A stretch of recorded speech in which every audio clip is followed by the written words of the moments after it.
మనం పాలకులుగా ఉన్నప్పుడు మనం చేసే ప్రతి అడుగు ఆంచి తుంచి అడుగులు వేయాలి. న్యాయం, ధర్మం వైపు నిలబడాలి. ఈ మనిషి నాయకుడు కాదు, పాలకుడు కాదు.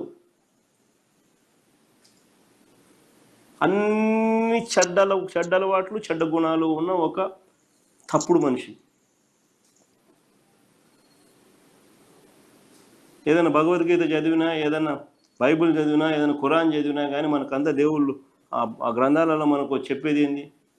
మోసం చేయకండి, అబద్ధాలు ఆడకండి, రైచియస్గా బతకండి, ఆనెస్ట్గా బతకండి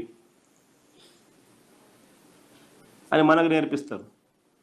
కానీ చంద్రబాబు నాయుడు ఆయనకున్న అలవాటు, ఆయన కొడుకు ఆయన నేర్పించిన అలవాటు, చివరికి ఆయన పార్టీ వాళ్ళకి ఆయన చెప్పే అలవాటు ఏంది? దౌర్జన్యం చేయండి, మోసం చేయండి, తప్పులేదు, అబద్ధాలన్నా తప్పులేదు, వెన్నుపోట్లు పొడిచినా తప్పులేదు, అధికారమే ముఖ్యం. ఈ ఆయన నేర్పించేది.